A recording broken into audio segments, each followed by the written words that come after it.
Hello everyone, and welcome back to Baldur's Gate 3 5th edition solo runs. Last time we managed to infiltrate the lower levels of this abandoned chapel, and Lurch here is locked himself behind this door with this lever, but faces a gluttony of foes on the other side, and we've been pondering how best to take on this situation. The things that we have going for us are we currently have our second wind available to us, and our action surge is ready to be used. We also have potions of speed that we might be able to utilize, giving us 2 actions. So between those and the action surge, we could theoretically take 3 actions in a turn. That might give us enough ability to open the door, throw something or attack, and then get back and pull this lever before they infiltrate through this doorway. And if we have to, we can run back here and escape through that ornate door instead. So, let's get to here. Let's go into turn-based mode. Open the door once more.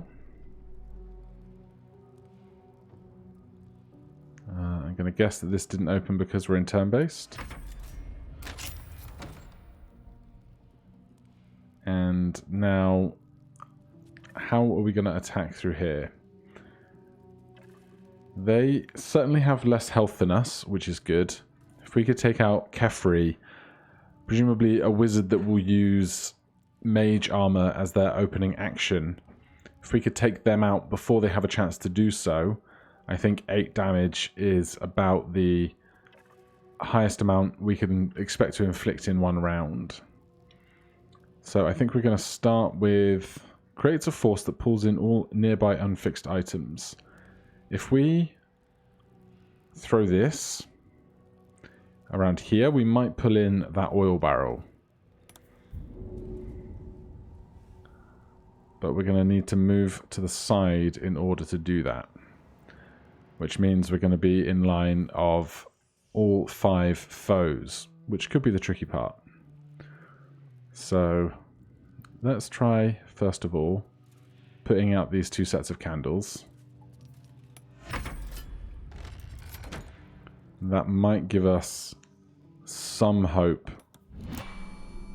for not being seen while we make our opening attack.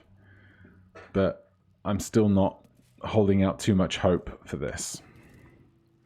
So, open that door. Ooh, interesting. If we can move around the outside of this vision cone,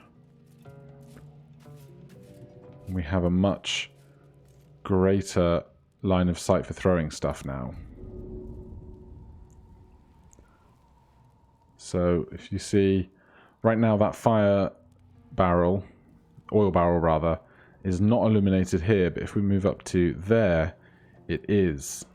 So we could pull this oil barrel in towards the foes, and hopefully that will cause them a world of hurt. So let's see how this goes.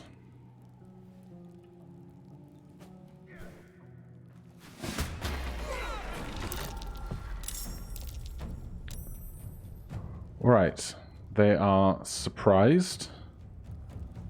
They are in a pool of oil, but it didn't light, which is a shame. And I don't think we have a fire arrow to shoot off. We only have acid arrows. We can't cast Firebolt because we are not a spellcaster. We don't know how. Ironically, if these candles were lit, we might be able to dip an arrow into them. So that's a free action. How do we dip arrows? Can we do that?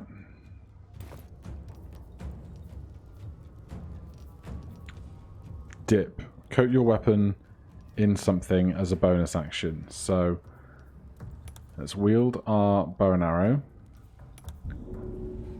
Dip the arrow in the fire. Walk to here. And then release that arrow into the oil. Yeah, I think that went reasonably to plan. And then let's abuse... if we close this door now, the problem becomes we risk the encounter just kind of ending and everybody healing up again, which is not what we want. So I'm going to action surge immediately whilst they're all close together, and then spend my extra free action hurling this about there.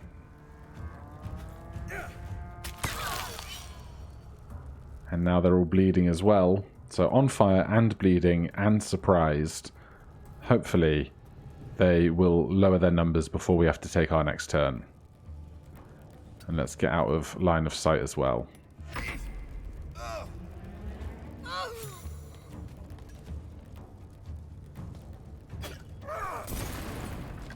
Alright, they want to fight fire with fire.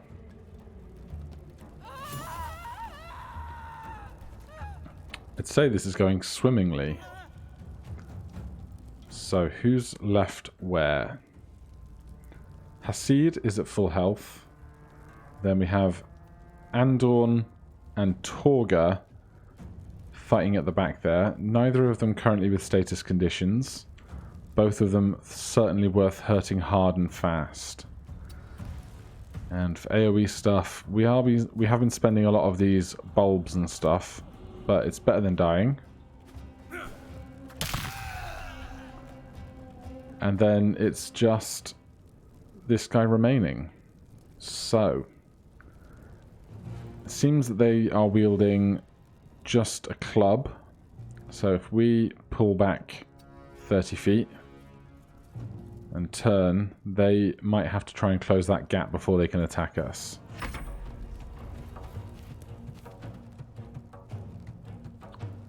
They also have a flaming weapon, but we're obviously going to switch to melee at this point and start hacking them down. And we will action surge to try and get back the 7 HP that we've lost. Very good. So now we just have a 1v1. Ow! That was rough. Healing potion for us. And we can't potion of speed now because that was an action. Oh boy. And we're back to the classic, who can hit the other first?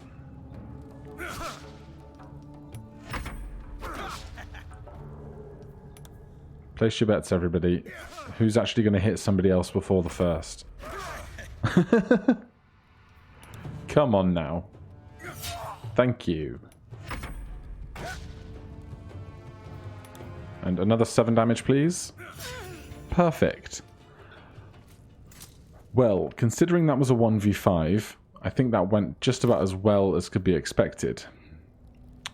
This is less good than what we have, and incredibly heavy.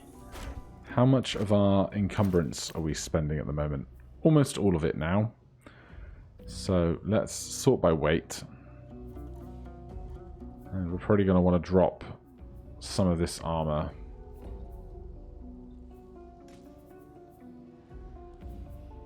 It's worth a good amount of money, but the weight is hell.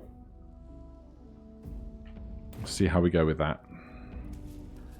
And obviously we're going to loot these folk, but we don't need to loot all of their armor from them on every occasion. Poison we'll take, gold we'll take. Notes, scrolls, we may have some chance of casting in the future, who knows? What possibilities lie ahead? A key is always interesting. And we'll just take up the last of the supplies from these slightly charred corpses. Anything extra over here? Certainly not. This room would have been the room we could have come down through if... There, you can even see it. That's the stone that we tried to drop on our foes last time that had no effect. There's an extra set of thieves' tools on the ground in case we need to do some picking.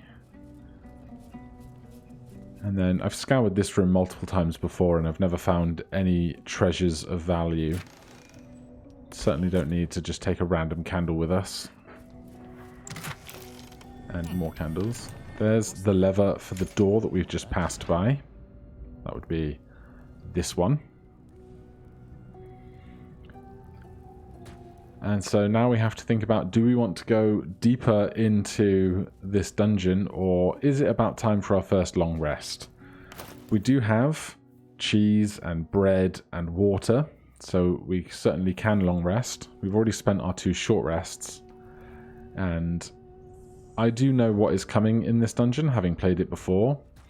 And even if I didn't, I would think that wanting back my action surge and my second wind is certainly something that I would desire. So, oh, there's a lever on both sides of this door. I don't know why I thought I could lock it from the outside. I'm glad that didn't come up. I'm just going to shoot this trap so I don't have to worry about it in future. Oh, that doesn't work. How interesting. Then we will just very carefully avoid it. There shouldn't be anybody out here anymore. Just the vines to be avoiding. And just down here we have the portal to the overgrown ruins. So we just need to... Oh, that one's down the cliffside. We can't reach that conveniently. So we'll have to make our way across and find one of the other circles that we can teleport through to get to camp. Because we can't just do it willy-nilly from anywhere. And I thought there were more around here. But it looks like we might have to make the long walk down. Oh no, of course. This one here is the one that Gale comes out of. But I don't want to fight Gale without being long rested and prepared for that fight. So excuse me while we take the long walk back down the hill to take a long rest. I was just walking back through and I heard dice rolls happening, and apparently a stranded fisher made a saving throw against Astarion, which is very curious because I thought we killed Astarion on our way up round last time. So I don't know if somebody is standing on the grease that Astarion threw previously, or whether Astarion has gotten back up because he's a vampire spawn. But in any case, here we are at our teleportation circle. We can go to camp and end of the day.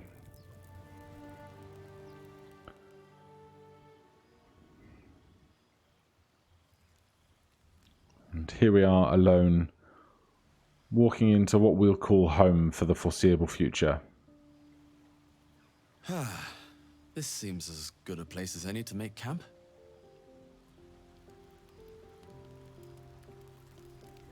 So, let us consume a flask of water. Or, I guess we can't drink it, so we're just going to throw it. And for food, we'll have a loaf of bread, some cheese, and I think we had some sausage, didn't we? We do.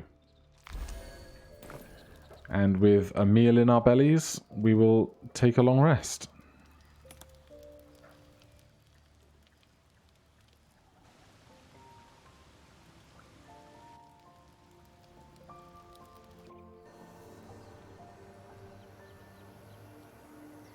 And here we are back at the other side of the portal. We have our long rests back. We have our second wind and our action surges back. So otherwise, just to go back up to where we were. In fact, I will just check to see whether any of the keys that we have located open this door. Oh, the brine is still here. So there goes 4 hit points immediately. And of course the door was still locked, so let's jump cut up to where we killed that party of 5 just moments ago. Alright, with our full rest just now, I think there may be even more that survived the crash. This is an opportunity to take out Gale and use this sending stone in our future, unless we can just walk by and take the shortcut. Yeah, that seems easier. Also, I saw something a moment ago that I had never seen, and I was amazed that I had missed every time up until now. If we come to this cliff edge, we can jump down here and across this way. We can actually pass across this stone bridge, and here there is a cartilaginous chest. Potion of fire resistance, a bronze necklace, and a spare caustic bulb is very nice to have. I'd never even noticed that this place was up here before, or that it was accessible, but great to know. 10 XP is 10 XP. And we'll climb our way back up and use all of our wonderful strength to make the big leap back up here. So now back down below where we were previously. Alright, back underground, going through the ornate door. Place wasn't built for the living. And we have more chests. Scrolls that we cannot cast that we shall likely sell later. Jewellery. And then the great big sarcophagus in the room to our left. If it weighs 0 and has value, we'll just put it in our wares. This door is big and heavy. So this is the giant sarcophagus room. This door is locked, and our lockpicking skills are not really up to snuff, so we're going to need to find some other way of getting through there. Beware of gas pits, which spew surfaces or clouds. Cover them with sufficiently heavy objects. Well, we will do that then.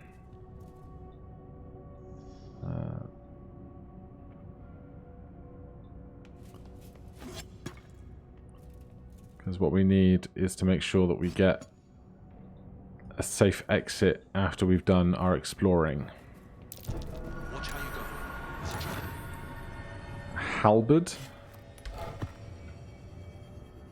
Ned's favourite weapon. That's curious. Many of these traps around. And our perception is doing us good today. I guess the DC is 10 and we've made it every time. Could be even lower than 10, although that's not that likely.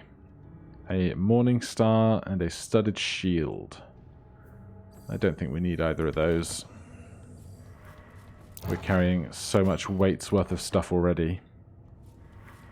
Step carefully. There's a trap.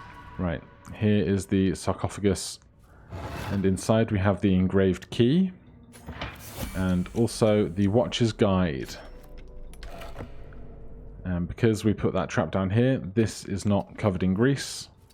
We are able to make our escape. Meanwhile, that turns into a very hot, very deadly place. But for now, we have the key to get through this door and see what fight lays beyond. If you're enjoying the series, that's where we're going to save. If you're enjoying the series, do please consider pressing that like button or subscribing for more D&D related content. If you have any questions or comments, please feel free to put them down in the comments below. I will endeavour to answer any questions that I can, and I hope you are having a wonderful day. Thank you ever so much for watching. I'll see you in the next one. Cheers.